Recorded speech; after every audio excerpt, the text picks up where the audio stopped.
What's up, everybody? We are going to get right into what we want to talk about today, which is what do we owe Black children?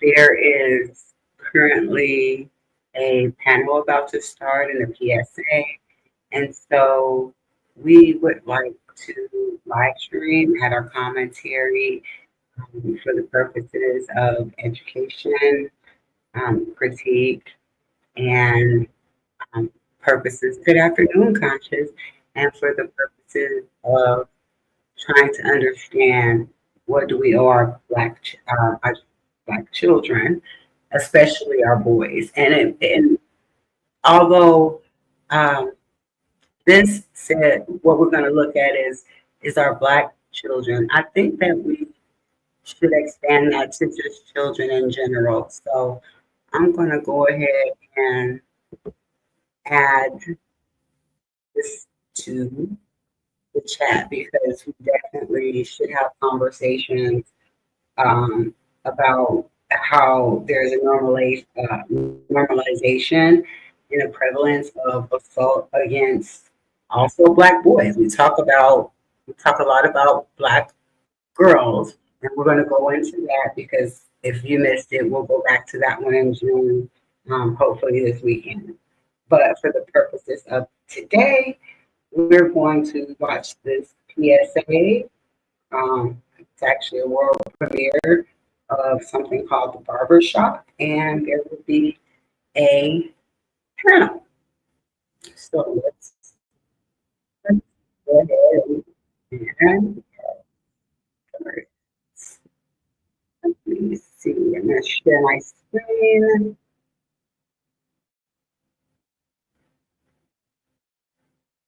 So also in good Me Too fashion, we're going to spend a few moments grounding, okay? So anyone who's unfamiliar with this is an intentional opportunity just to bring presence to the body and bring presence to yourself in this. I'm sure many of us did many things before we got here. And so this is an invitation to land here, arrive here. And I also want to leave you with a tool, right? We understand that this conversation may be activating. We understand that this conversation may create comfort in the body. We understand this conversation may create excitement, right? Conversation. Whatever that is, as I said, we want you to take care of yourself. So I want to leave you with a tool in order to do that. And so I'm going to offer some invitations. Everything is an invitation. Take what feels good to you. Leave behind anything that does not. And so my first invitation is just to bring awareness to your seat, right? Notice how you're seated, perhaps lengthen your spine, right? Maybe notice where your feet are on the floor, or maybe they don't hit the floor. That's cool too. Right? Notice some colors in the room, some sights, some sounds. Arrive here, right? We'll be together for about an hour and a half. Okay? And I also want to invite you to start to bring some awareness to the breath. Just notice your natural pace of breathing. Not going to ask you to do anything fancy yet. All right? Just notice your natural rhythm of breathing in and breathing out. And if you're open to it, we're going to connect our breath with a little bit of movement, a little bit of tensing of the muscles. This is called progressive muscle relaxation. And it's a very simple tool, right? So what we do, we breathe in, we tense the muscle group, we hold it, notice the tension, and then we go and release the tension. And one of the things I love is next inhale, I want you to bring awareness to your legs.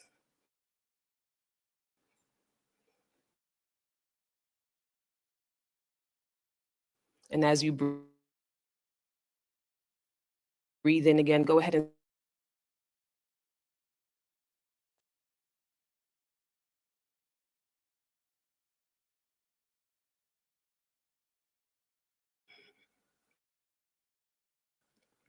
good job. Maybe bring awareness now to your shoulders and your arms. And on your next, go ahead and squeeze your arms, hold them close to body tension. Use exhales to soften. And this to your hands. Go ahead and make a fist without hurting yourself. Squeeze that fist, hold the tension, notice what it feels like in your body. And on your next exhale, go ahead and let it go. Release your fist. Soften, soften. Okay. And so I invite you to continue to use this as a tool as we move through our time this evening, or any other tools that you may find accessible. Again, we do have a healing support specialist here and available. If you just want to check in with somebody, we have some private space for that, or if you just have some space for decompression. Okay. I'm going to invite the people near the door to come in and have a seat, please. And then we are going to show our PSA. We created this PSA. Mark, you have a seat here. We created this PSA last year in conjunction with Versus TV. It was a really beautiful experience to bring life and animation to these topic areas. And so what we're going to see is a conversation in a barbershop looking at a very unique but far too prevalent experience of Black boys being sexually assaulted by older women, and this being normalized as a rite of passage. And what we all know and understand in this space, it is not.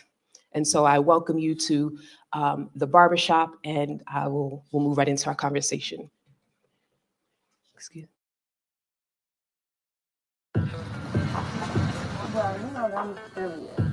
Y'all see this? This kid don't know what he's talking about. Messing it up for all the young dudes trying to get some. Listen, what up? These boys out here getting touched before they know their own bodies. And we just out here acting like that's normal. Bro, there are just some things that we don't even need to know. They're just understood. My first time was with my babysitter. It was weird and confusing and all, but also made me feel like it was something I was supposed to be doing. I ain't think nothing of it. That's because when it's an older woman and a boy, he gets overlooked and accepted as a rite of passage. But let it be Uncle Tony or some dude on the block. All hell would break loose. Dude is right. It's sexual abuse. Whoa, pause, hold up. It's not that deep. Y'all need to stop being so sensitive around here. I don't know, man. What you think, young boy? I don't. You leave this young man alone. He's been coming in here since he was a baby. Shoot, look at him. He's still a baby. Well, no one asked me, but I think it's good that we have. I'm going to send you a text. Don't judge. Just check it out. We've been watching. We've been listening. Black men need safe spaces. Black men are survivors too. We see you.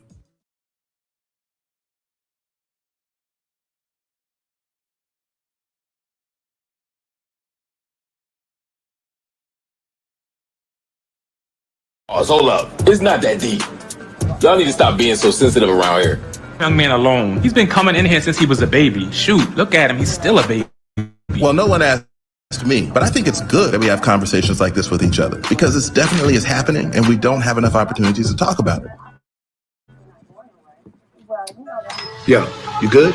I'm going to send you a text. Don't judge. Just check it out. We've been watching. We've been listening. Black men need safe spaces. Black men are survivors too. We see you.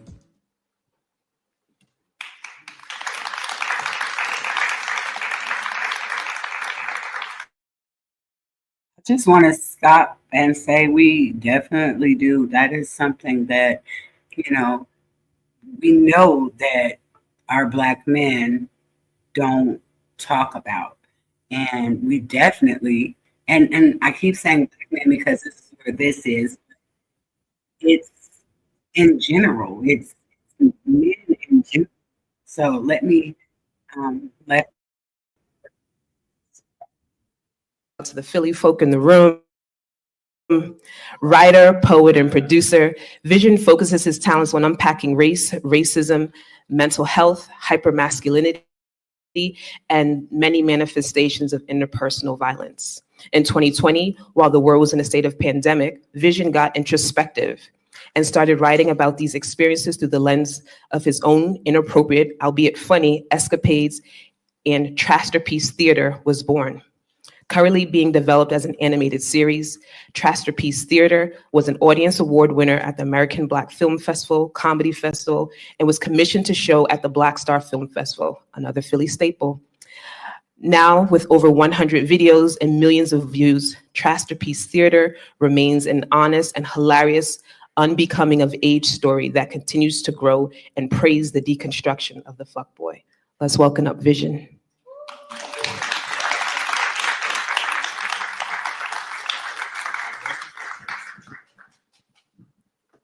Hey, hi. Here we. I mean, I'm. Huh? Yes, that was the trash one that was saying that was one of the trash boys on there saying like it don't even matter, you do whatever you want. Yeah, we don't really believe in that. Welcome. We tense, and we're tense. Let's not be tense. This is a conversation, and I get it. It's a deep conversation, but let's not be tense about this because that's why we don't have the conversation. So the more we can loosen up, we can start talking about this more. Cool. Yes? Yes. All right. Yes. I'm going to introduce our panelists. Yes. And I got to build with some of these brothers, and and I felt really fulfilled the other day having this conversation with some of them. So starting off, Yolo Akili Robinson, he, him, his, as it says on here. Y'all gotta loosen up. Like I can't host like this. Y'all gotta loosen up, man. As a non-binary award-winning writer, healing justice practitioner, yogi, and founder and executive director of Black Emotional and Mental Health Collective. A visionary leader in men's health and social justice, Robinson has dedicated his career to building ecosystems of care that center Black and marginalized communities across the U.S. Under his leadership, BEAM has become a national force in transforming mental health care. Robinson's leadership and advocacy have been recognized nationally and globally. He is a Ford Fellow. He is a Ford Global Fellow.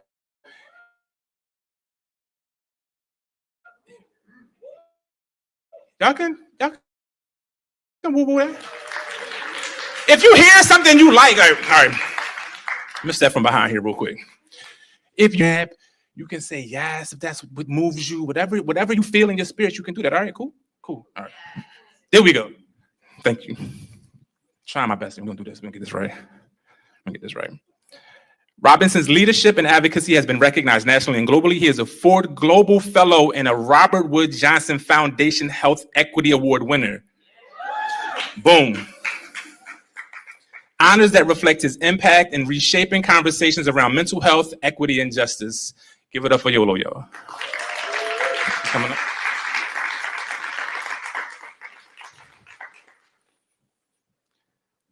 Mark Lamont Hill, Dr. Mark Lamont Hill is one of the, had to do the doctor on this to be shady, bro. I really did. Dr. Mark Lamont Hill is one of the leading intellectual voices in the country. He is currently the host of BT News, The Griot, Al Jazeera Upfront, and the Coffee and Books podcast. That's what it say on here. That's what. But it say that. I'm gonna keep it. It's fine. They ain't need to know that. Okay. I like. Hill is an award-winning journalist and professor. Since his days as a youth in North Philadelphia, Dr. Hill has been a social justice activist and organizer. He has worked on campaigns to end the death penalty, abolish prisons, and has released numerous political prisoners. Dr. Hill has also worked in solidarity with human rights movements around the world. He is the founder and the director of the People's Education Center in Philadelphia, as well as the owner of Uncle Bobby's Coffee and Books in Uptown Philadelphia. Give it up for Mark Lamont Hill. Well, shoot, I'm not bugging Mr. Coffee next time I'm in Philly. Candace Gibson is a 4-time National Emmy Award-winning journalist and the author of the award-winning book, 5 Trips, which chronicles his life from poverty to prosperous television network career and how psychedelic and plant medicine helped him cope with the myriad of issues, including childhood abuse. Sorry, we went to talk about that. All right, cool. Oh, say less. Say less. My bad, y'all won. Over his decades-long career, Gibson has covered some of the biggest stories impacting our world. He was near ground zero following the terrorist attacks on 9/11, escaping the area minutes before the first tower fell. He worked for prominent networks including ABC, MSNBC, and CNN. Gibson was born in Belize. Everybody give it up, y'all, for Candace Gibson.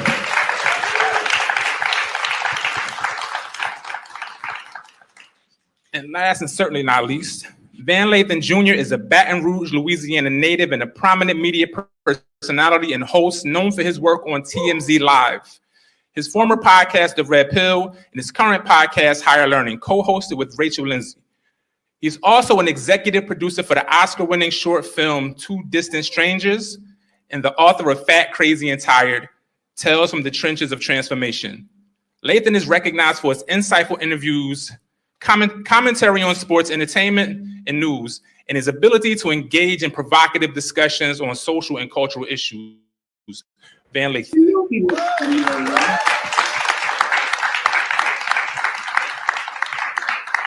I mean, a couple of them look. Y'all getting there. Y'all getting there. This is good hearing background. So first of all, welcome. Shout out to the PSA. That joint was tough. As we already stated, we are gathered today to premiere The Barbershop and discuss a concerning trend that is often overlooked. In fact, narratives about young men and boys having sexual encounters with older women have been praised as a rite of passage.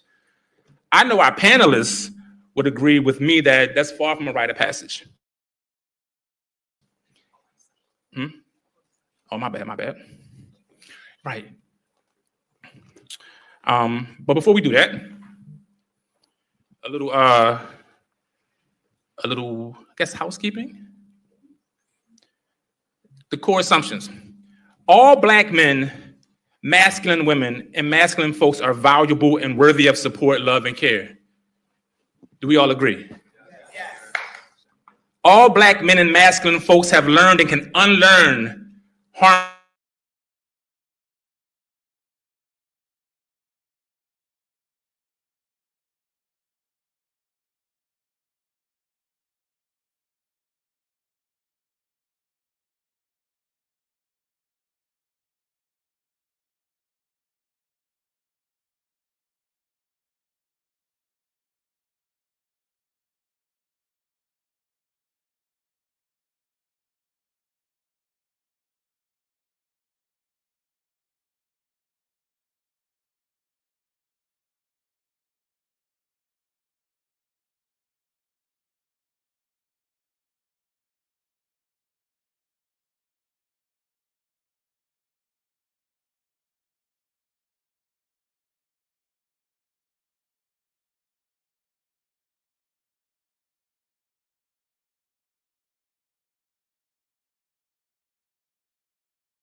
and compassion Oh my gosh, for Black men and I'm boys. back, you guys. Um, I'm growing up new knowing streamer, Black men and so I'm boys, trying. being friends with Black men and boys who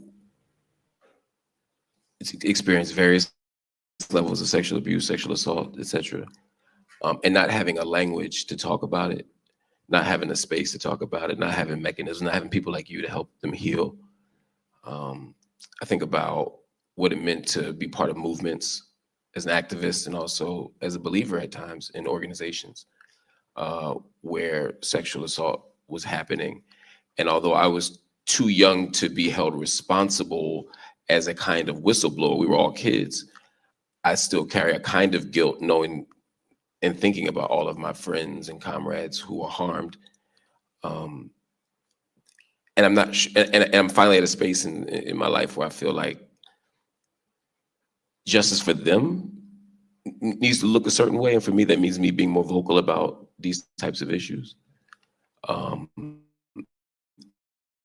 then finally, I work in the media. I work on podcasts, and some of them don't always deal with masculinity, issues of sexuality, sexual identity in ways that are always healthy and healing. And so I feel I need to push back both in private and in public to those things.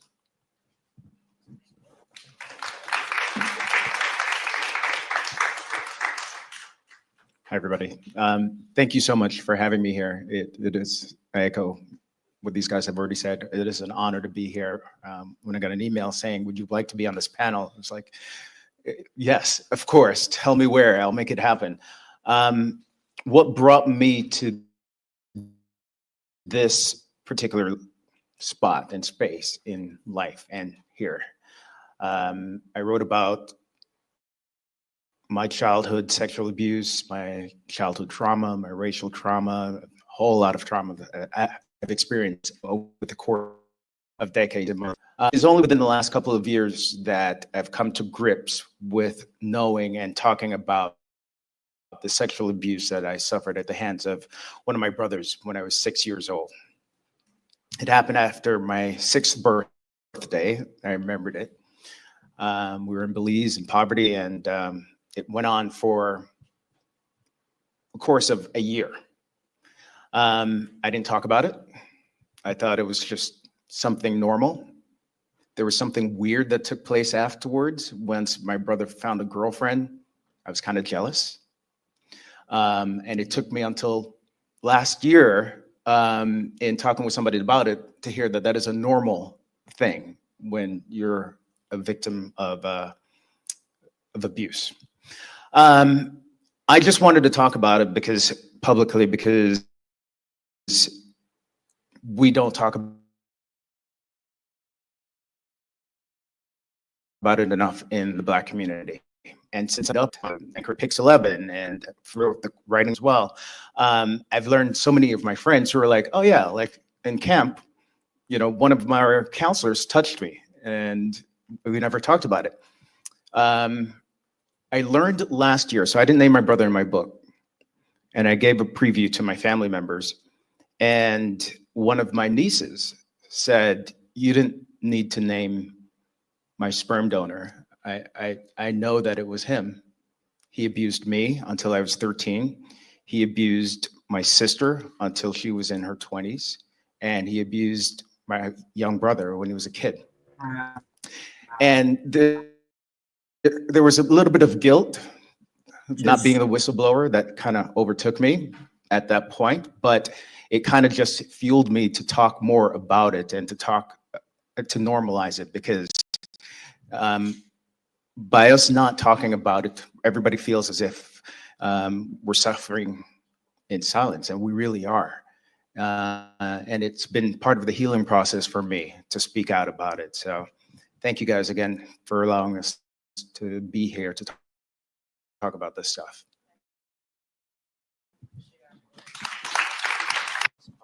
Check. Yeah, I'll take that. I'm here because of a conversation I had with my father in 1994. I was using a post hole digger, which I'm sure you guys don't know what that is, but in the country we have to do things with our hands. And out of nowhere, he goes, I'm not gonna say exactly what he said because I just saw the beautiful black children that walked in the room. But he basically goes, yo, have you had sex yet? I'm like, I'm probably 13 or 14 years old. And I go, no. And he goes, all right, now. It's like, you're a Lathan man. Like, we're good looking, we're tall. You get to 16, you ain't had none yet. That you're a little different. Don't let your uncles know that. And that fundamentally changed me because when you're a hammer, everything looks like a nail. And so the women that were in my community were no longer people. There were ways for me to access my manhood and become a part of the birthright of the rest of my family. And when I took that idea and started talking to my friends, I started to realize that a lot of them were relieved to have been abused. They were relieved. They were relieved to have had sexual encounters with older women when they were kids because that meant that they were a man. They just got there faster. And so the longer I grew up and I would hear homies, like really, really close friends, goes, yeah, man, happened with me. They would say it. Y'all know the posture of peacocking, right? You ask me when you like, yeah, man, for me, it happened like 8. His girlfriend of my mama's, man, you know, it's just, I don't know, for me, maybe I came across like I was a little older. Maybe I was already a man. I already had, you know, she couldn't, and they're bragging. Never forget one time I like, so we're in our 30s, like, you realize that's wrong, right? And then the answer becomes this: how could it be wrong when it's what I'm supposed to be doing and it's what I've been doing?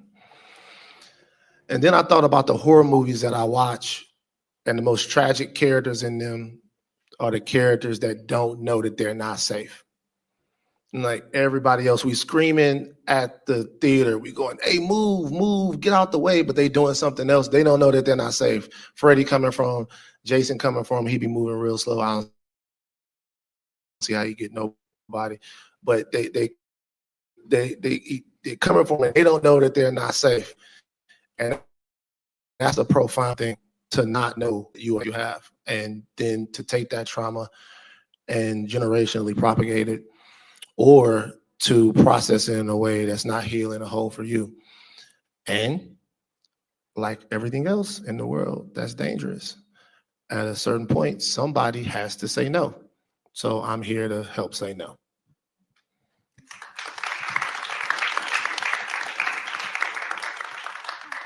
I want to say thank y'all for being here, number one. That's important. And also the vulnerability and transparency of this conversation ain't easy. So thank you for being here for that purpose, if for nothing else. Yeah. In the PSA, we saw different responses to the news of a celebrity admitting that they had lost their virginity to their babysitter. We know this is happening in real life. We've seen rappers YG, A$AP Ferg, and many others talk about their experiences of sexual assault, even though lots of times they don't name it that way. Most times they don't name it that way. Can you all further elaborate on some of the current conversations about Black boys, sexual violence, and safety? What conversations have you been a part of, and what have you overheard?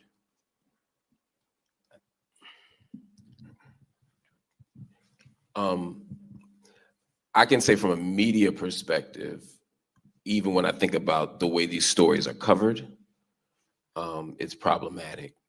But it's not just the way stories are covered, it's if stories are covered. You know, a lot of times we spend our energy talking about the way a thing is talked about, but not covering something or not mentioning something, it gives us much of a lesson about what matters as the way we cover it. And so, for example, when boys in general, when we get stories in the newsroom and we're sitting in the newsroom pitching stories, I can say from my time at Huffington Post up until now, we're far less likely to cover a story of a boy being sexually assaulted by a woman, or specifically a teacher or a babysitter, right? Those are, and when we do tell those stories, the scripts are often written with like a comedic undertone or an irony. And sometimes I've been in newsrooms where hosts have wanted to say "lucky guy" or these other things that we talk about. Wow. Because to Van's point, It's what we're supposed to be doing. And if you're a 13-year-old boy and you quote unquote have sex with your babysitter, or you have sex with your English teacher, it's seen as you somehow got a pass into this world as opposed to having been sexually assaulted. And because in the media sphere, we talk about it in that way, we tend to normalize that idea or reinforce that idea that's already been normalized. And similarly, when I see these rapper stories, and it's not just rappers, but the rapper stories are the ones that are prominent where, I just wanted to pause it there to say it is. And for so long, it has been celebrated as a rite of passage, but no, absolutely not. I am so glad that this conversation is happening. I'm so glad that I've been a part of these conversations for, I don't know, a few years now. But I'm so glad that they're bringing this out to YouTube. So I'm going to let him finish. But yeah. I took my son and made him have sex with a sex worker, or I paid for my son to get this done to him when he was 12 or 13. We hear these stories multiple times, often from the same handful of rappers, but the idea that you would even be comfortable saying that out loud says everything about the context in which we operate. We have very dangerous ideas about what Black masculinity is, what Black manhood is, what Black boyhood is, and how masculinity is bound up in hypersexuality. And as long as that's the norm, then it's not shocking that the media talks about it in this way. And when the media talking about it in this way, just creates a cycle where we start to move that way again. And so we have to intervene and stop that. I think what happens behind the scene is a reflection of what we cover and how we cover some of these stories. I've been in many, many newsrooms when you will have a story of a school teacher in her 30s, and she's beautiful, and she's abusing a 13-year-old, and one of the 13-year-old's friends ratted him out. And the reaction in the newsroom has been like, man, with friends like that, like, who needs enemies? Because the woman, by our societal culture norms, is beautiful, and nobody thinks about this 13-year-old who's lost his innocence as a result of that. And we covered then those stories with a different I prism. agree. As you were talking, I think that one of the pieces that I very rarely hear us talk about enough when it comes to Black men and boys is the over-sexualization of Black men and Black boys particularly, right? And how early it begins. Like, I think about in conversations in the community, as soon as he started walking, he got 5 or 6 girlfriends. I'm like, why does he have 5 or 6 girlfriends? And there was no idea that if she was a little girl, you were like, she got 5 or 6 boyfriends. Nobody ever says that, right? But there's an early push that is rooted in a history of the ways in which we ourselves have been taught that Black men, Black boys are hypersexual beings, right? And that gets pushed onto children very early and normalized. And so much, and we all thought, and like, I love that you lifted up Black masculinity, because what I experience when I talk to teenage boys, it's like, they're uncomfortable, right? There's the anxiousness of like, I want to have sex with girls, but I'm anxious and I'm uncomfortable around you, right? There's that natural kind of piece there. But also, because masculinity in the current dominant framework requires and pushes so many Black men and boys to emotionally sever themselves, to repress and deny their feelings, to admit. So all of that just goes in that category, right? And so I just allow these things, quote unquote, to happen because I was taught essentially that masculinity is self-betrayal. That masculinity means I do self-betray my emotions. I self-betray when it doesn't feel good. And this woman, this whoever does something good to me, because I've been taught that being a sexual being is how I achieve masculinity, regardless of what I'm feeling, because my feelings don't matter. We see that intersection where these kind of discourses jump up, right? And I say one thing that's really important too, when you were talking about the conversations in hip hop and, people making the choice, say, I'm going to, pay for my son to have sex with, a sex worker. I have yet, in my 20 plus years of this work, I have yet to find a person, but I would say Black men specifically, who engage in that behavior, who themselves are not survivors. Because a part of what I have seen is that to normalize it, the externalization of the normalization is because it started here. I had to normalize it in here first, right?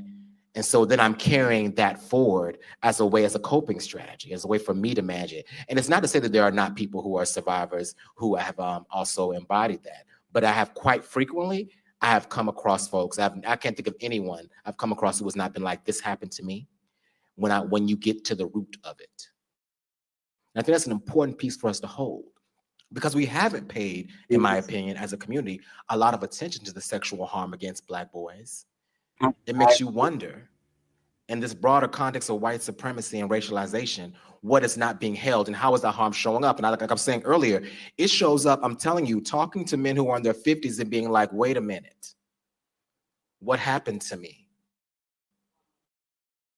Right? And I didn't even think about that connection to like how I'm showing up with my wife or my partner now. And so I think that once again, we have to have these conversations with Black men and like start thinking about our relation of sexuality in general. Like what was I pushed into believing? What feels good for my being? How do I learn to not self-betray when we are all encouraged to self-betray to perform masculinity? And how that is disastrous to our mental health and our healing and for our communities. Wow, insanely well said. Amen.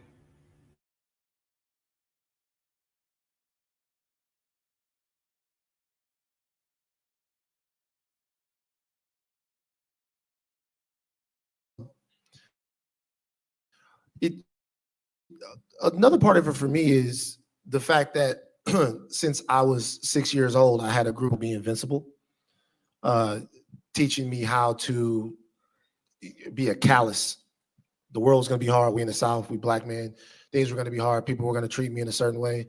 I was big, so I would walk into a room and my dad would be like, "Bring all of that with you." My mother would be like, "Just make sure that you make space for everyone." So there was this push pull of me trying to understand how to just be a person.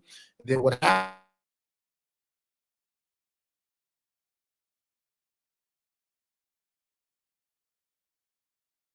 You are behind the 8 ball. Like everybody's teaching you what to do in a fight. Everybody's teaching you how to make it so that my dad would always say to me, he picked you to mess with, then you doing something wrong. Right. So figure out why they looked at all the people in the room and they was like, that's the guy I could mess with.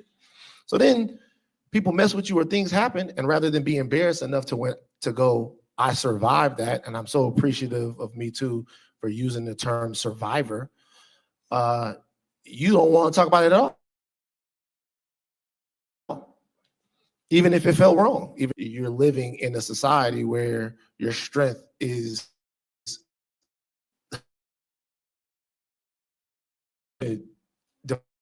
you get brothers to a position where they have things that they want to say, they have experiences they want to talk about, but they just don't want to feel like they're weak in front of you. They can't quite trust you. They don't know if you're going to be the next one to try them. They don't know if they're going to walk out somewhere and be looked at as a victim or as something soft.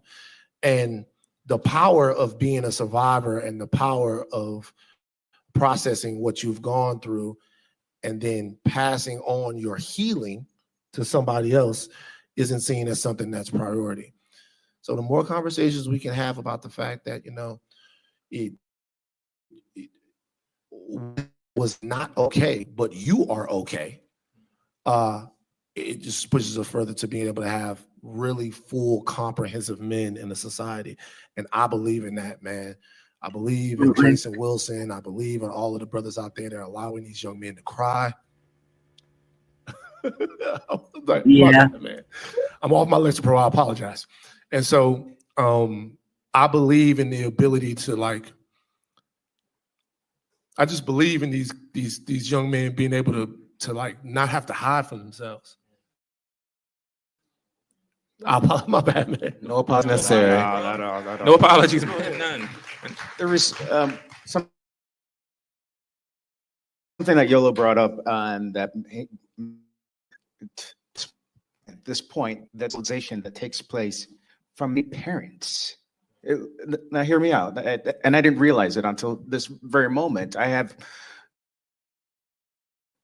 two wonderful, beautiful, professional, one's on TV in a famous show, executive C-suite banker friends who, different conversations over the years, have walked in on their sons and have said in public, one was at a cookout, a network cookout, and another was at another party, talked about how big their son's equipment was.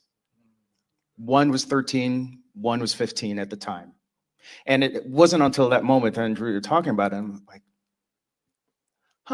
we laughed about it at the moment, but that you're sexualizing your son at that point.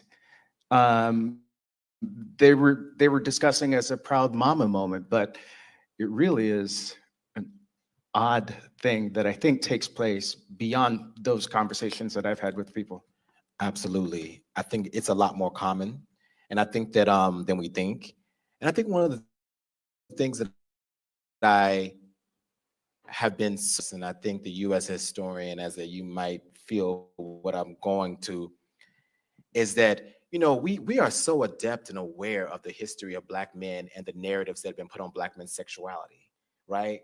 And the framing, the white supremacist framing, all these pieces, and yet we hold that and have never, in my opinion, adequately held what was that trauma like for Black men to have that, to live with that, to live with those narratives, to live with that, like that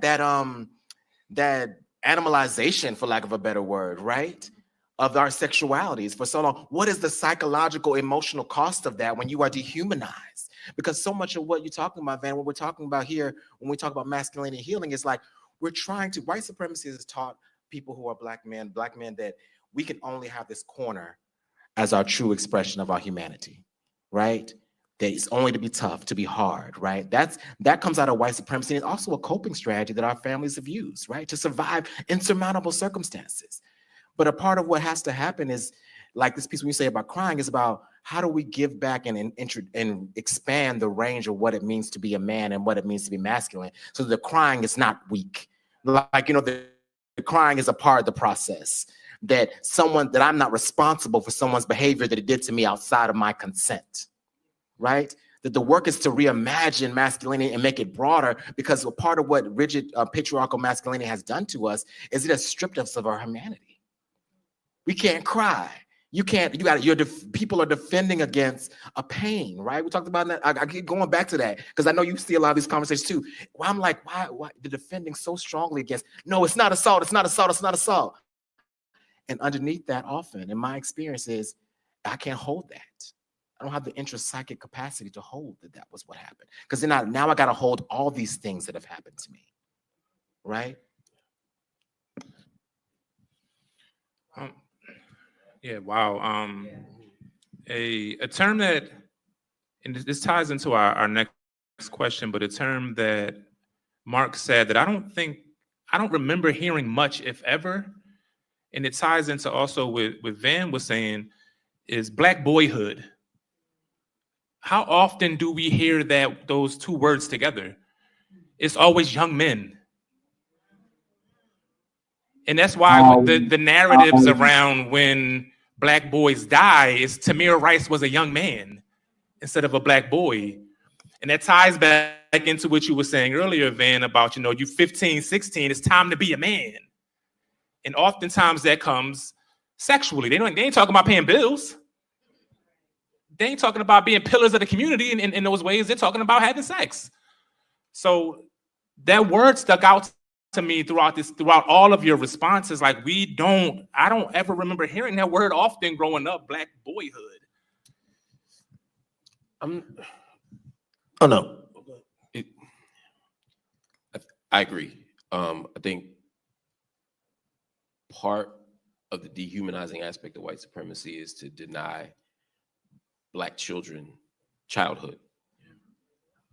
I think that historically, when we think about childhood, it has signified certain things in our kind of collective imagination.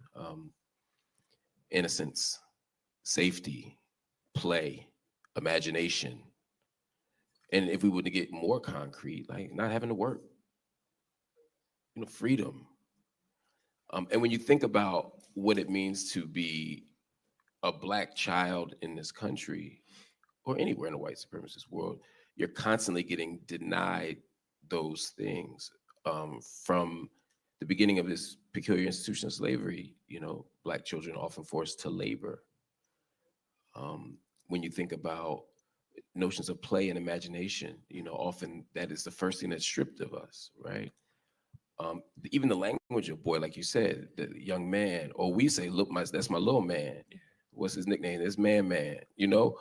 There's a way that developmentally we see them as short adults rather than actual children. And it plays out around the world, whether it's in genocides and bombings, where young people don't have the benefit of childhood or safety. It happens here. I mean, when you think about Tamir Rice, just to give you an example, when Tamir Rice was killed, part of it is that the irrationality of white supremacy made it such that you couldn't even see this 12-year-old boy as a 12-year-old boy. They thought that he was, I believe, 20. And studies show that Black boys are seen as older and more guilty than their white counterparts by law enforcement. So he's playing. The police officers took a moment, pulled up, shot him. Didn't hold a guard, didn't post, didn't do anything to figure out. He immediately saw him and shot him. He's playing with a toy gun. I don't support I don't support toy guns. Just as a general rule in this country, I don't think we need more guns. But lots of kids play with toy guns. Lots of kids play with cap guns. Lots of kids do this. Back in the day, we did this. You know.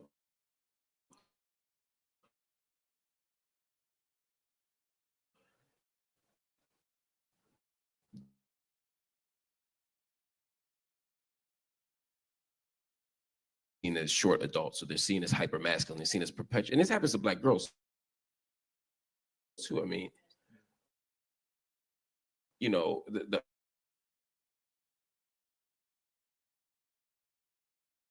I think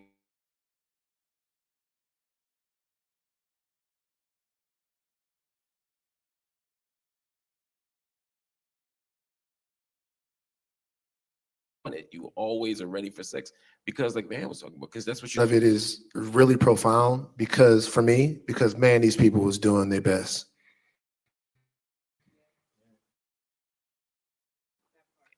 They were doing their best, man. My daddy would be like, everyone, all right, okay, what you gonna do if somebody come in here to hurt your mama? And he didn't make that up. He didn't make that up. They're like, we lived in a place where somebody could come in the house and hurt my mama. When we was out home in Maryland, it was a hole in the middle of Big Papa Place in case the Klan came.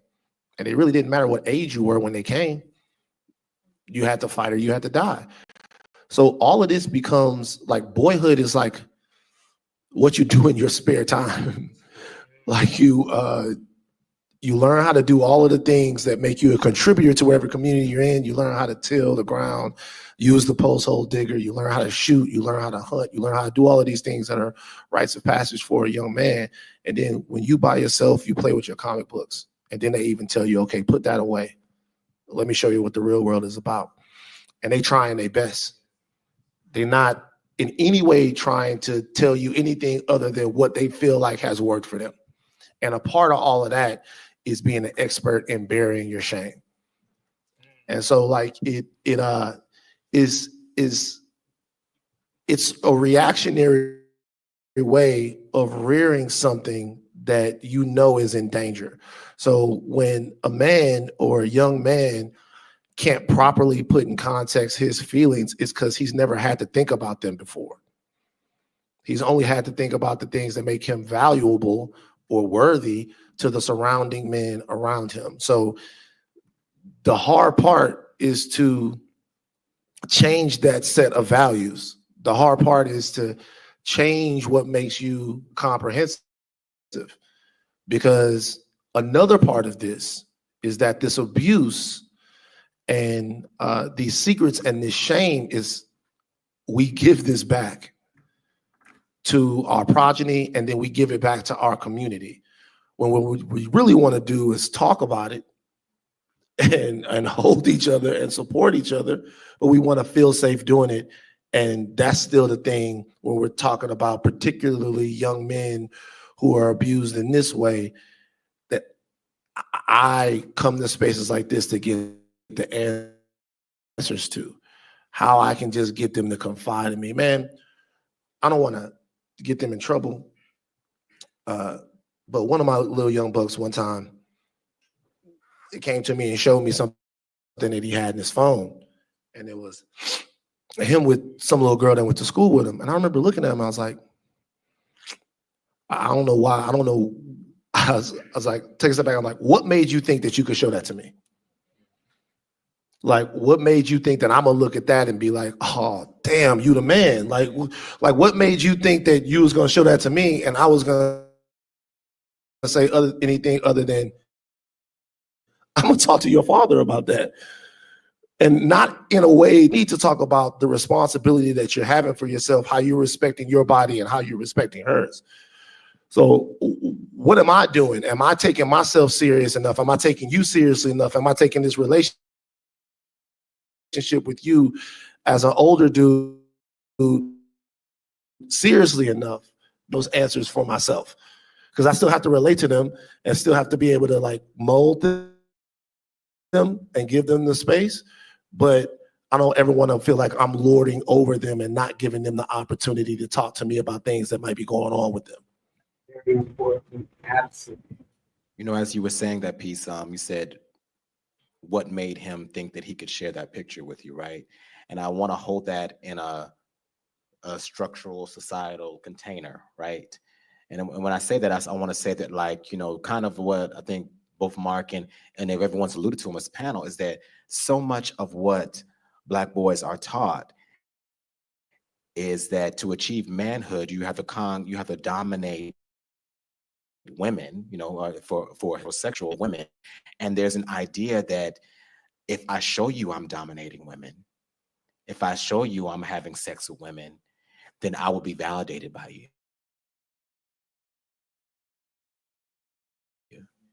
That I will be affirmed by you, because this came from 3 years old that he needs to have 6 girlfriends, and that becomes a child who comes to you and is like, look, you're right, you know what I mean? And that becomes normalized in the culture. I think that is very normalized in the culture for, as we know from some of these dominant conversations in many facets, right?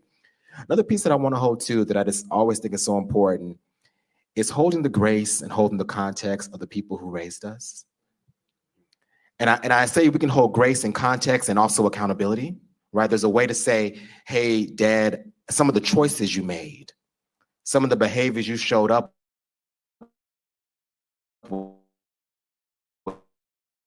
with, the ideas you presented, I don't rock with. This had this impact. And Fort Lauderdale in the hood, they didn't have a lot of resources and tools and support. So what they got inherited from their folks who had even less, contribute to the broader context of why some of these things that got handed down were so really rooted in survival, rooted in repression, rooted in, you know, the survival strategies they knew. And it's not an excuse, but it is context to understand. I'm sorry, I want to pause it right there because that is a lot of what we will be going into as far as accountability. We're going to go historical, generational, systematic. We're going to go through all that. So I thought that sharing, you know, just some of what I do with you would be helpful, and hopefully to anyone in the future that decides to listen to this, because we want each generation to do better, and that's why we must make sure that we are taking care of our children. And that doesn't mean our biological children, our communities, our families, however it is. And I think that's so important as we hold that and bring it back to them and say, hey, this made me feel this way, but I also want to hold, I know this was a different time, but I want you to know that I'm trying to do something different. that I'm trying to create a new pattern, because just as we inherited patterns, we get to make new patterns. And what we're doing here today is we're making new patterns and new strategies, and you're modeling, all of you, like how other young boys and men can see that there's a different way.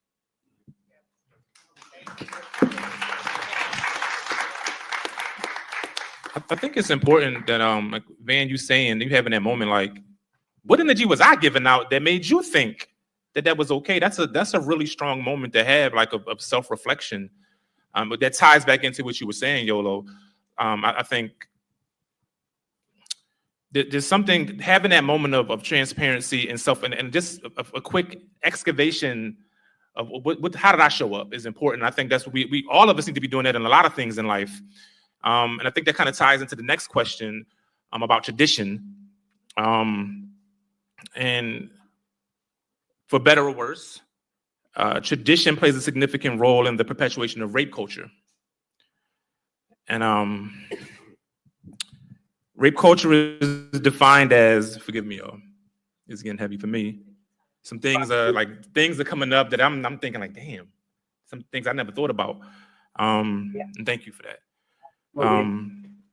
Rape culture is defined as a set of deeply entrenched societal attitudes and beliefs that normalize sexual violence. It is demonstrated through media, language, and policy promoting sexual objectification and coercion, lack of agency over one's body, and dismissal of feminine presenting or gender non-conforming individuals as not fully human. Rape culture is ubiquitous in representing violence as sexy, alluring, and hot. These ideas pervade everything from magazines we read, the movies we watch, the music we love, to the language we use to talk about sex, and the laws that govern bodies and behavior. Rape culture relies on other systems of oppression to perpetuate victim blaming and gender inequity, including hegemonic masculinity and patriarchy. For this reason, the idea of change or ending rape and rape culture is a foregone conclusion for some. How do we actively push against the narrative? What can be done within our families, institutions, and the media?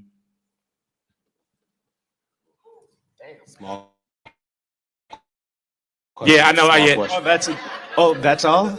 I think we could solve Gaza easier. Say it again.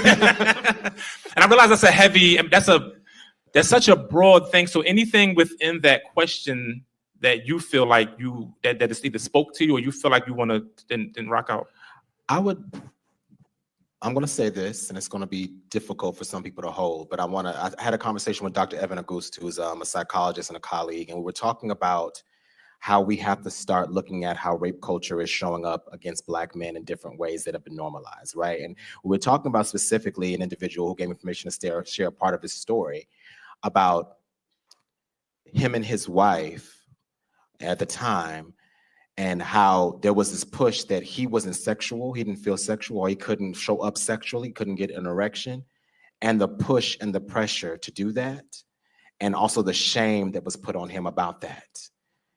And also and then the narratives that was created once that relationship ended about which because a lot of times we don't talk about this, quite frankly, but Black men are taught to be living, quote unquote, just erect penises. And and men will come to me and be like, I'm having trouble showing up sexually and I should be able to. And then we talk a little bit more and I'm like, oh, wait, you're having challenges with your girlfriend. There's some emotional challenges going on in the relationship. Yeah, but I still should be able to get up because but you don't trust her right now. You all have unspoken things. But Black men have been taught to believe that we are supposed to be always sexual performers.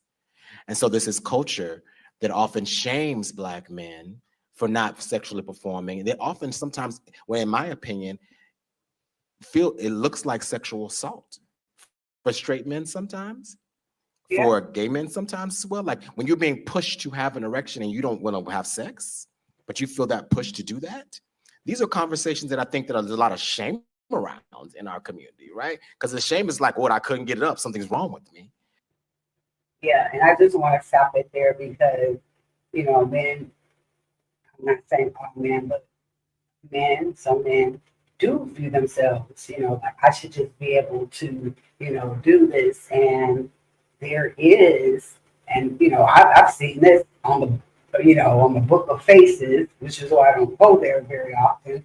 where, you know, people are having these conversations openly about, you know, their former partners and you know, with the women, you can't do this, you can't do that. And I mean, it goes both ways, but for the purposes of this conversation, yeah, there's a lot of shame attached to that but it's not seen as an emotional attachment. Like there's a reason that, you know, you can't, why would you want to perform, male or female, for someone that you don't trust or you don't feel comfortable with in that way? And I don't think that some men consider that as this gentleman said, but I'm gonna let him go. I just wanted to say that.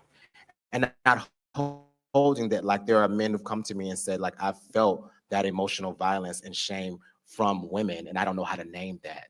I don't know how to say that this is how I felt, and now she created that for me, because that make me less than a man.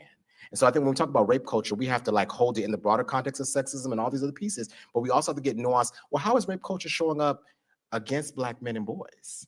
Yeah, I think we, and that's a great point, and even that distinction, because something is wrong. It's just not with me in that case, right? Like there's emotional trauma that's happening, and but I'm a human. I'm a human who has feelings, right? I'm literally telling him, like, you're a human who has feelings. If your body and your spirit don't feel it, right, why would you expect us to do it? Because I'm supposed to be right. All the things we just talked about. And that word should become so violent in that context, because it becomes a referendum on me as a human.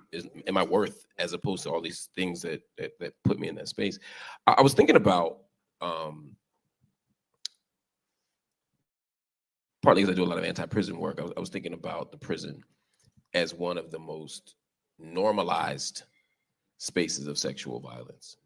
We know how much sexual violence occurs. Maybe we don't. We may not actually even think about how much sexual assault happens inside of prisons, right? And it's not just the sort of the type of sexual assault that we could probably imagine and understand as such. It's also coercive relationships, people who enter relationships for safety, for other factors that aren't necessarily their own agency. They don't want to be doing this. They don't feel like they have a choice but to do this. And we often don't talk about those types of relationships. We also normalize sexual violence. I mean, you can watch, at least growing up, and now it's a little different, but not much. You could watch a PG-13 movie. They ain't gonna cuss. They're not gonna show any sexual scenes. But you absolutely could see someone sentenced to jail and someone says, "Don't drop the soap." And that was so. And when I first was hearing that at 6, 7, 8, I don't even think I knew what it meant. But it was just ingrained in me as something that's I don't know. I don't understand prison all the way, but I know something happened there that I don't want to happen. But the conversation wasn't, how do we stop this thing from happening inside of prisons? It was like it was just accepted. Don't go to prison. But there is no crime in this country legally, nor should there be any crime in this world, any act of harm in this world, morally or ethically, where the punishment for it is sexual assault. And yet we've accepted this reality as a society, that if you go to prison, that just might happen to you. And that becomes a very dangerous thing. And one last piece of it, which I think is also problematic, is the misgendering of trans folk in the context of prison, where we will take Black trans women who are already highly criminalized, highly subjected to sexual violence, misgender them, place them in men's prisons, because we're still reading their body as masculine, as weak men, right? And therefore eligible again for whatever happens to them because they don't perform hegemonic masculinity. And while again, they are not men, the state often reads them that way, and so, or chooses to read them that way. And for that reason, they end up becoming victims of sexual violence and sexual assault. That again becomes part of lore. How many rap videos we heard about, this person who back in the 90s, it wasn't really about trans identity, but it was just about sort of queer men. But in the same way, anybody who we saw as you're supposed to be a dude, but you're not acting like a dude, whatever happens to you, your name is just Twan, right? Think about West Coast rap. Like whatever happens to you just happens to you. And we accepted that. And to me, rape culture, that's a significant part of rape culture. And there's so little outrage about it, partly because we don't think about it. And I think that some of it is we also, I think, thinking about Black, queer, and gay men's communities, there's an assumption, like you said earlier, that like all men want it all the time. I've done groups with Black gay men, and literally, when we bring up the conversation about rape, they're like, well, you know, men always want sex, so how could somebody be raped? That has been said explicitly. And so once again, we're rubbing up against the same concept that once again is like holding this rigidity in this rape culture. And also, I think it'd be remiss if we didn't name the experiences of Black trans men, right? Absolutely. And sexual assault, and like once again, the ways in which they experience the gendered violence. And so I think that like all those things have to be held. I've heard many people say you can't rape the willing as a joke. We've normalized it. Society in general has normalized it in the media. If you think back to Oz, which normalized, you know, rape culture in the prison, in rap songs. There was a popular song when I was growing up. I didn't even know what it meant when the song was "Rape Me." 9 Inch Nails, "I Want to Fuck You Like an Animal." There was a popular French movie that translates to "Rape Me," Baise-moi, in which the victim fell in love with her rapist still. So Hollywood and culture and society has really normalized it. And it's important for us to try to turn the narrative, like that PSA, spreading the word of that PSA. There was a viral video that I wanted to put on our newscast, but we couldn't get the rights for it, but it's a whole other story. That went viral this week with a teacher. I believe she was in Africa. Did you guys see that video? Where she went viral by teaching her kids a song saying to protect your parts. We need to amplify things like that as much as we can to kind of change the narrative. And there's so much healing work to be done, just briefly to say that, to reclaim our bodies and the ongoing work. Yep. Right? When I say like, because we're talking about in healing work, recognizing that being a Black person in this country, we are taught to have a relationship with our body that's often disparate, that's disconnected, that's disembodied. And Black men particularly, right? When we do simple activities like the feelings wheel in our sessions, and I'm like, brother, what do you feel in your body? And where he's like, I don't know what that means. Right? And that's a real experience, because the depth of the disconnection is there, and it's encouraged by the culture, but we also live under that. So a part of it is like, how do we reconnect with our bodies? How do we reclaim like our bodies as sites of of pleasure, of not just as like producers and performers, but as sites of places where we live that like have feelings and sensations. And I think that for a lot of us, not just Black men, but we're talking about Black men and boys, that is what Black men and boys are alienated from.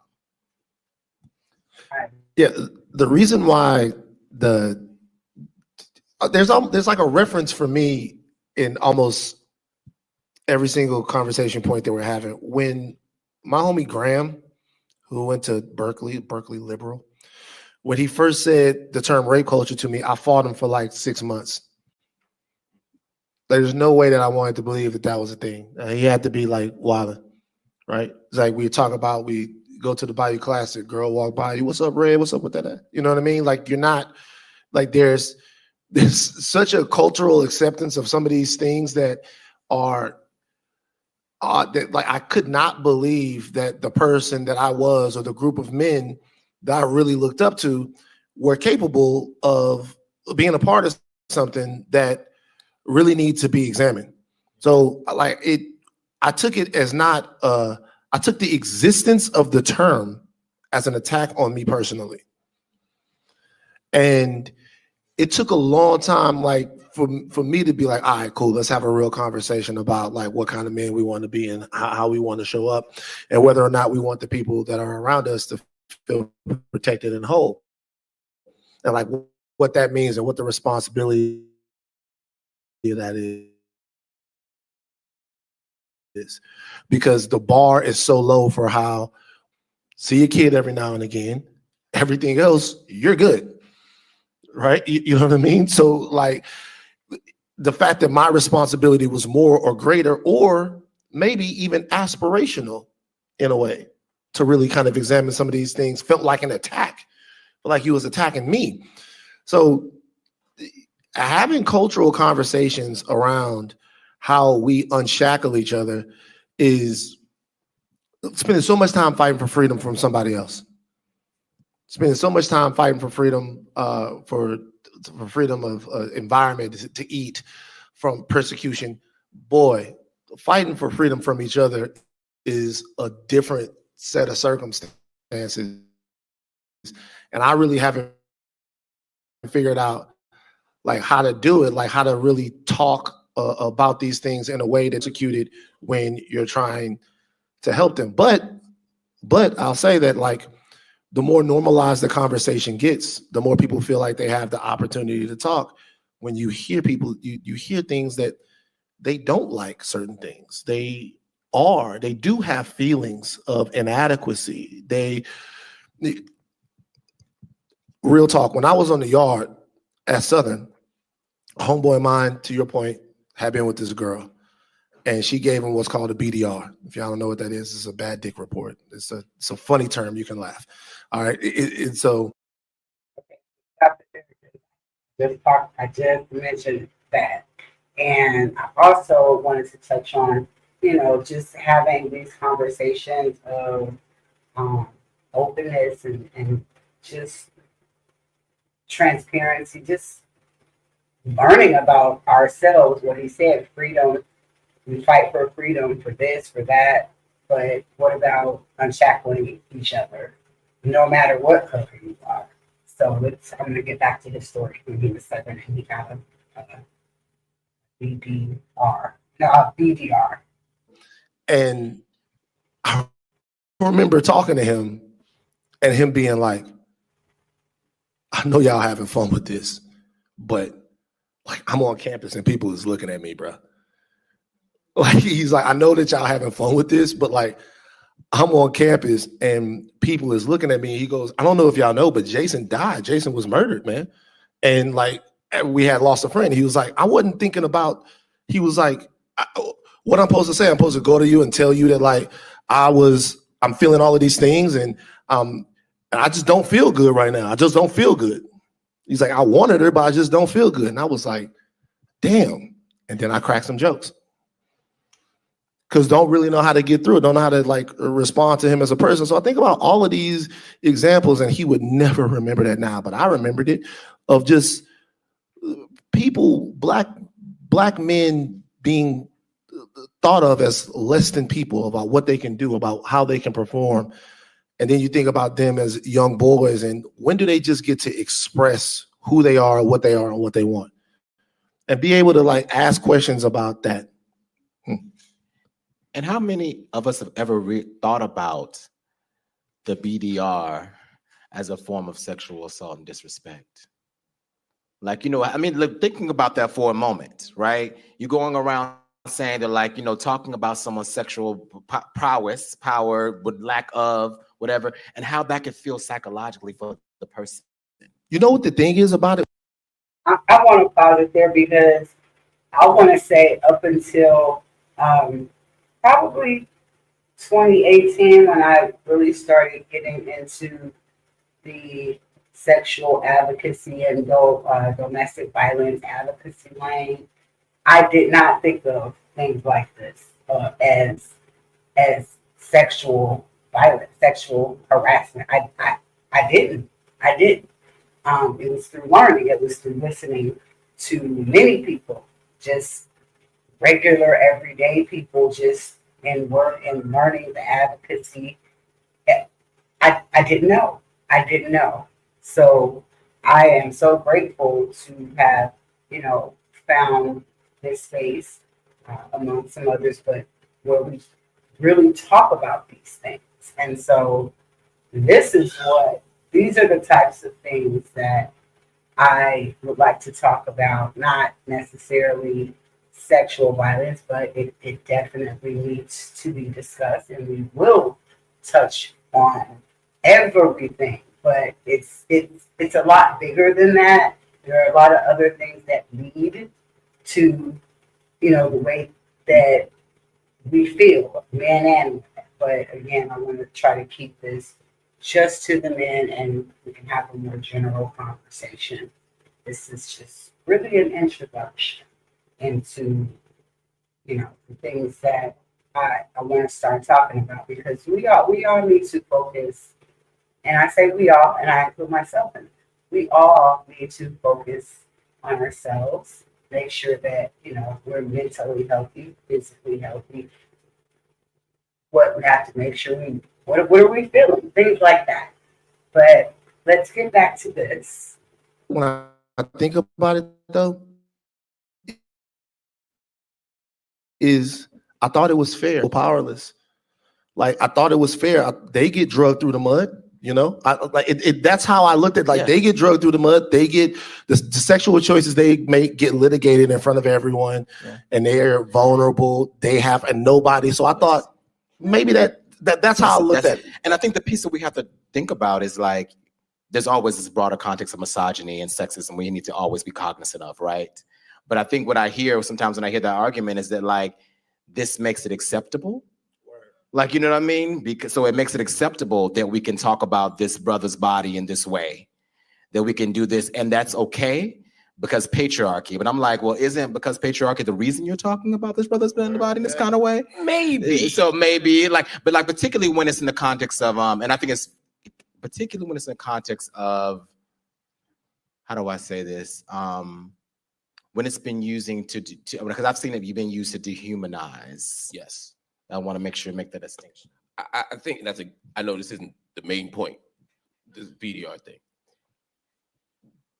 But I think the context does shape sort of the why of the BDR matters. Because part of rape culture sometimes is the kind of dehumanization of the partner, right? And the objectification of that other person, such that you're not having sex with somebody, you're just using their body to masturbate, right? So if that becomes the thing, and the BDR, because if you have enough sex, you're gonna sling some mid, right? You're gonna have some nights that just don't work, right? Work out for you. Sometimes that's a dehumanization. Sometimes it's a reflection of a rape culture where we, as a matter of practice, aren't invested in anyone else's pleasure, anyone else's pain, anyone else's experience. And so that body that's there is being objectified. And so in my experience, not my experience, in my Thank you. research of campus interactions. And there's a great book on it that I'm actually thinking about called Sexual Citizens by Seamus Khan. That's actually what I mean. Some of the experiences that people have, both women but also men in same-sex interactions, are talking about the fact that they were just treated like an object there. And so I just want to complicate that. Sometimes these BDRs aren't just it's too small, it's too short, it's too fast. All the stuff that happens that is in some ways objectifying and dehumanizing, but or might be connected to another thing that we should think about too. That's an important. The BDR is complicated and nuanced, right? In this instance, as you were sharing, though, I want to lift up that you naming that, like, he was talking about the death of a friend. Yes. I'm not emotionally present in being able to be here, right? And there's a way in which, once again, Black men still perform. Black men still get it up. That we have to like challenge in the context of patriarchy, because if we're talking about gender and patriarchy and sexism and misogyny, we have to hold the ways in which sometimes Black women can show up in patriarchy and have those ideas about Black men's bodies and have those things, right? We have to hold that in the broader context, right? But we have to also name that shows up. Because a lot of times when I'm working with Black men, a biggest part of my work with Black men and boys has been getting Black men and boys to own their anger at Black women without the misogyny and the sexism and the transphobia. I'm like, I need you to get to own that, yes, mom made some mistakes and mom showed up, and I hear all those things. I want to help you hold that without the deep misogyny and the hatred and stuff towards all women, right? And most men can't make that distinction. Mm-hmm. That's wow. That is so true and so profound, because we see this all over. Pick your internet place of choice. We see this all over, where, you know, men seems to lump all women into the same category and vice versa. Right. And that becomes the problem in the healing process, in my opinion, because it just becomes replicated like it's all women, as opposed to like, this woman hurt me. Now I need to move through that and not take that and make that about all women. You know, so I think there's a piece in there too I want to hold as well. And I think number one, I think that's we're seeing a broader BDR playing out in pop culture right now with the apps, with the viral. No, the T apps, the T apps and the she app and yeah, T on it. We're kind of seeing that play out right now on a broader scale. And I mean, for those who don't know, good that you don't know. But yeah, and can I say something real quick? You know what else is a part of this? Is like being able to, one of the most valuable things in the last, I'm 45, so this is gonna sound like my development has been arrested, but it has been, is in the last 10, 15 years, it's gonna sound so stupid, but being able to confide in women, being able to like, I have a question and about something and I don't know how I'm supposed to talk about it. And I'll just hit Toronto and be like, yo, is this consent? Is this okay? And then when she gives that answer, it gives me power because I'll be like, look, man, my friend Toronto Bird told me this. So I don't know what you trying to tell me. I got the best minds in the world on my side. But being able to go to women, brilliant women that I know and ask about their experiences and talk to them about their experiences and invest into them without feeling like I have to have dominance in that situation is liberating. It's liberating because when you do that, man, you get such an understanding about how much you don't know how you are seen and showing up for people. I'm going to pause it there because I totally agree. And I know that I've seen a lot all through social media and, you know, as well as in real life where women feel like there's a disconnect. There's certain parts that are closed off and he won't talk to me.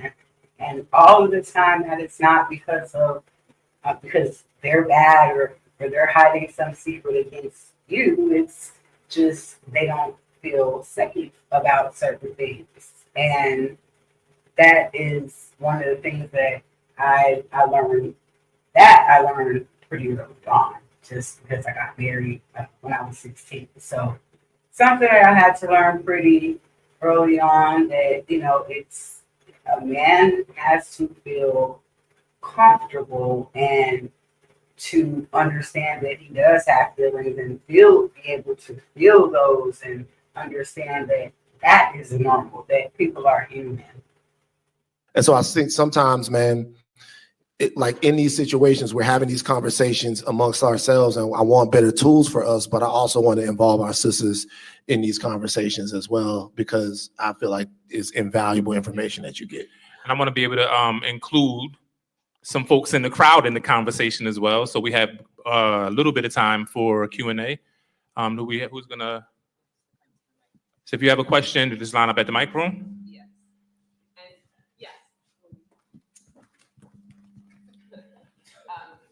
You have a question? That's a good point, Jackie. They will go talk to a female friend because, you know, feel safe within the vulnerability of the relationship. But I would like to talk more about that or know more about it. Hello? There we go. And I just want to again remind you of our community norms, okay? I know we all are feeling very passionate right now.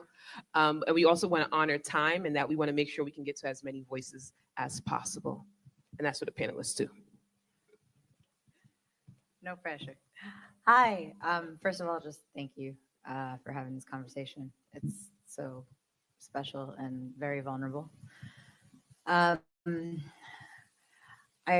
fundamentally believe that the types of shifts we're talking about happen at a systemic level and at a community level, as do all shifts that have to occur in terms of racial and social justice issues.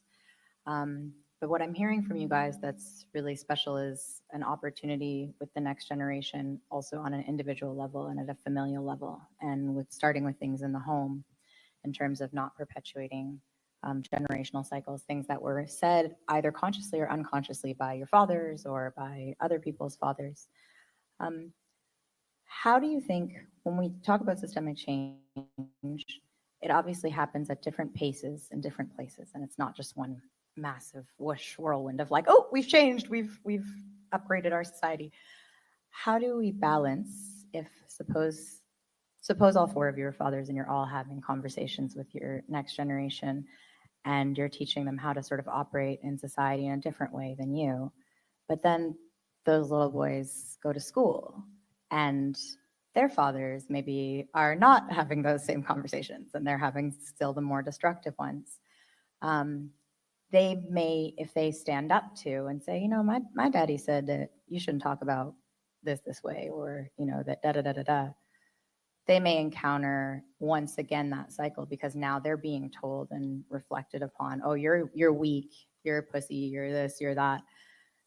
How do we deal with the push-pull between what's happening at an individual level and progress that's being made in the family unit and in the home for the next generation against what's still most likely they're going to encounter in their social environments and school because of different paces of change? Community. It's like the village. I don't have the answer. Oh yeah, sorry, no pressure. But I would say, I mean, that's the perpetual challenge, right? Is that we're always trying to push for every parent, and on every issue, is you're trying to mold a kid in the way that you think this kid should be against the backdrop of a world that's quite different. And you want to prepare them to change that world. And they also want to navigate that world. And they don't want to be the outcast, and they don't want to be teased. And I mean, there's all the things, right? I think part of it is the dialogue. Having creating the space for open, constant dialogue. It's the same challenge you have with media, right? And that's what we talk about, critical media literacy. It's not enough to just give your kid information. It's to create space where, as you're watching the show, you say, see that thing that just happened right there? See what they just did there? And by having them see the move and talk through it, they're better prepared to consume it in a more responsible way. Similarly, I have that worry, of course, as they navigate TV without me. I have that same worry when they go into the basketball gym, the locker room, the frat house, the church, the masjid, wherever. Like, I mean, all these places are filled with this stuff. But I think if we create the space for dialogue, when they hear that thing, they'll bring it back. And part of the conversation is, what do I do when they say this? Or I heard this and it almost made sense, but I can't be right because that ain't what you told me. How do I, what's the clap back, you know? And just try to create space for them to be equipped with the tools to navigate those spaces alone, but also to instill in them, which is hard work, a level of confidence that they can kind of stand alone on this thing and be okay and safe with it. And that takes forever. You know, there was a time where I had the bad politics. There's a time where I got decent politics. There's a time where I got good politics, but I just keep them to myself. There's a moment where you'd be like, I can't do that. You know, for some of us, that's our 40s. Some of us, it's our 30s. I think as parents, it goes shorten. Yeah. You know, is confidence, man. The only thing that really stuck from my dad was confidence. My dad, you know, I was in school one time and the kids was talking about Rush Limbaugh. They getting up early and they watching Rush Limbaugh. And I looked at them, I said, all of you are stupid. You're stupid and you're being lied to.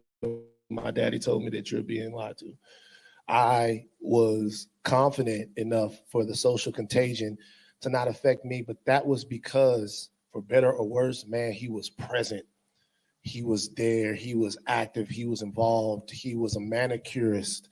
He was a painter, fine point details. How you going to stand? How are you going to be perceived? Not always right, but always engaged. Like, and there are, man, I'm so proud of the brothers that exist now because there are so many of them that are devoting and dedicating their lives to making young boys feel confident to be who they are. Because that's the only thing that in a situation like that, even if they just bring it back to you, well, my friends say this. All right, well, let's talk about it. Let's absolutely let's talk about it. Let's have a conversation about it. Do you agree with them? Why do you think that was true? Why do you think they're saying that? Like, not even hey, I'm telling you what's real. No, let's discuss it. How would you feel if that happened to someone that you love? Or how would you feel if, do you want to be that type of person? And that, as I say something about the Black community, is tough because there's a level of that means you have to trust your child. And you have to trust your child. And maybe not talking when grown folks is talking is not the best elixir for the questions that children might have at all times. So, but I see that changing, and I'm being for real. I really do see that changing as far as the way we communicate with one another. One thing I want to add to this, I think it's so important when I talk to parents about this kind of concern of holding that, is I always say it takes a village and a community, right? So one of the most dynamic things we've seen is that like taking Black boys and putting them in groups where they're like actually collectively unlearning unhealthy masculinity. So guess what? They're not just dependent on you, Dad. They call my boy, hey, Mark, you know, it was something happened today. You know, we've been learning about this unhealthy masculinity stuff. What do you think about that, right? Build a village around the children, right? And find the organizations and the groups who are doing that work to unravel those concepts so that it's being reinforced, not just by you as a parent having to hold that, but also there's a community holding it. And that's important. In our circles that we have with Black Masculinity Reimagined, we invite men to bring your uncles, bring your kids, bring your nephews into space. So now they're seeing you struggle with it, and they're like, oh, well, maybe I'm not the only person thinking about this, right? And then like they're meeting other folks who are teenagers who are like also like, oh, I can call him and talk to that about that too, right? So it's like building a village around them as well. Still being central, of course, but making sure that like you don't feel like it's got to be just only you. When the more people are reinforced with it, that's how social norms change. Yeah, and bring the bad ones too. Don't give up on the uncles. Well, maybe you could give up on them, but don't like continue to challenge them. You didn't, because you was born in 1960 or 1955. That's not a get out of jail free card. Well, not abolitionist. That's not a pass to just, you know what I mean? Like continue the conversation. Yeah. Another question. Hello, my name is Khalik. My question is more so for Yolo because I don't know if Candace is queer. But my question is like, what can, because we were talking about also rape culture and, you know, that exists in different spaces. You know, one thing that is, I don't want to sound like I've internalized homophobia because I'm openly gay, but like one of the reasons I avoid gay spaces, regardless of race, is because sexual harassment and hypersexual, you know, stuff is very prevalent, you know. I remember like 3 years ago when I was living in California, you know, went to a nightclub and someone grabbed me from behind, you know, when I was getting a drink at the bar, grabbed me from behind and smacked my ass. And I was kind of shocked because I'm like, you know, well, I'm not muscular, I'm not desirable, you know what I'm saying? I grew up very sheltered, so I thought that only happens to women or if it happened to men, they are desirable, like they look like the ones on TV. But what can be done, you know, in the future for gay spaces, especially for men coming of age in their late teens and 20s, where there's not, you know, that culture of that rape culture that is unfortunately, you know, prevalent, where people feel like, oh, if someone, you know, because we're all liberated and free, whatever, we can all just, you know, have our hands on each other's. So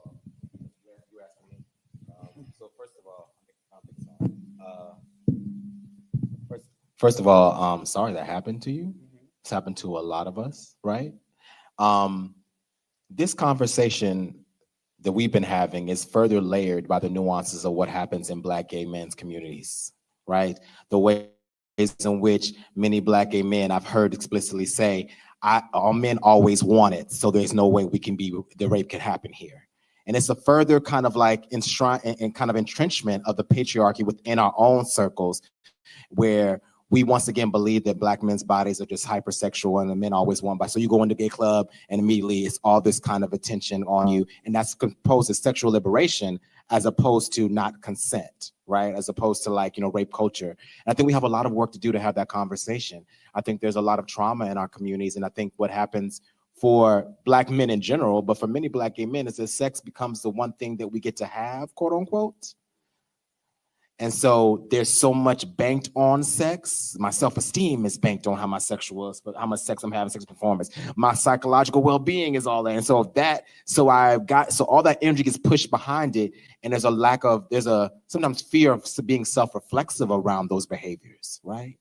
And so I think we have a lot of work to do in Black queer men's communities. And I think having conversations like this in Black gay male spaces is imperative for us to talk really about consent and talk about bodies and talk about also unlearning that, like, I won't say hyper, I don't like that word, unlearning the ways in which we don't practice and center consent in our spaces. Yeah, I mean, and I agree, and I'm bi. I do agree in that we have to have that conversation increasingly, because it's expected that if you go into a gay bar that it's okay to touch, to look, to do whatever. And some of my straight friends were telling me just recently, when in San Diego, during Pride Month, he was at the urinal, and there was a guy that his head was so far above his peeing that he could probably, not so close to him peeing, that he could probably get some of the splash from it. He's like, dude, back up, and it's just increasingly, we feel as if it's normalized for once you enter that space that you're an object. And it's just, we have to have those conversations increasingly. And there's a lot of nuances to it. There's an article I wrote called Gay Men's Sexism and Women's Bodies. If you ever have a chance, look into it. And it goes back to the same club experience where we're literally partying at a gay club, female friend in the club, gay guy runs up to her, grabs her breasts, and she's like, oh my God, what did he do? He's like, oh, I'm gay, it doesn't matter. Right? So there's layers of patriarchy and sexism we haven't even gotten to the root of or talked about yet. Okay, yes. Ours in general, where we, our inhibition. Think we can do. We have time for one more? No, we don't. I'm sorry. I apologize. Y'all. So we do it. We good for the questions? The wrap up. Okay. So am I bringing it up to run? No. So thank y'all so much for these amazing panels. So give it up for everybody as Yola's gonna close this out.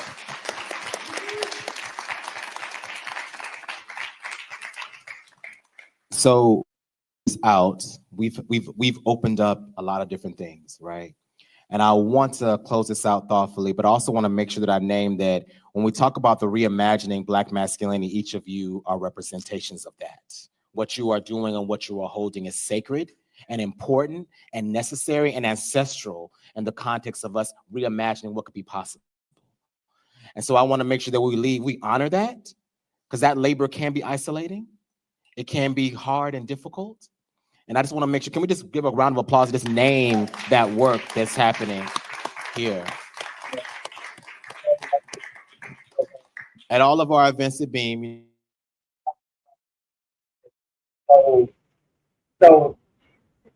So you don't have to call back if you don't want to, all right? But it's a simple way to close out, because when we're in these spaces, sometimes we may move into a place of feeling like we don't have power. And I want to remind everyone that you have the power, that you have the agency, right? And so if you like, you can repeat after me with this closing affirmation. You can put your hand on your heart if you'd like to. Hold that there. And the first line is, my community has the power to heal. We're going to say it one more time. My community has the power to heal. My community has the power to heal. I have the power to heal. I have the power. Healing is my birthright. Healing is my birthright. And I will make healing. And I will make healing. And consent. And liberation. The center of my life. The center of my life. And so it is. And so it is. Thank y'all so much. Okay. That was a wonderful conversation, hard topic, but a lot of what we have to talk about.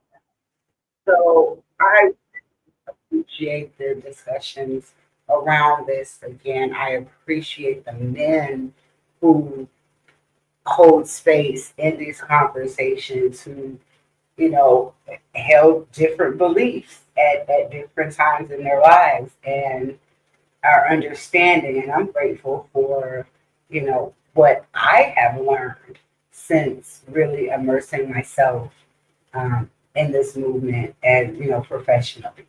So this is very, very important. What I wanted to add was the community. The community is absolutely vital in helping the children when they have out of school time, when they're talking to uh, others, other peers, or they might be talking to other adults, and you need to know that. And you know, we have, I definitely have programming around that, but that's not why we're here today. But it's just, it affirms for me in my professional life that, the things that I'm looking to expand to talk about here on social media that I've already been doing in my life has been really, it's just confirmation for me. So um, I just want to leave everyone with uh, peace, love, light. We will be having many discussions. They will not all be centered around sexual violence or domestic violence, but we will go back and we will hear um, the, uh, it was the conference that was in June that was about our Black women. So we'll go into that. And then we're just going to evolve to talk about ourselves and how we relate to one another. And that's what I'm hoping. So if you liked it, give it a thumbs up. If you didn't, go ahead and give it a thumbs down because I'm still learning, honey. But I love you all so much, and I am sending so much love and light. Thank you so much for hanging in there with me. Like, subscribe if you like to hit the notification button. And peace. I'm out. I love you guys.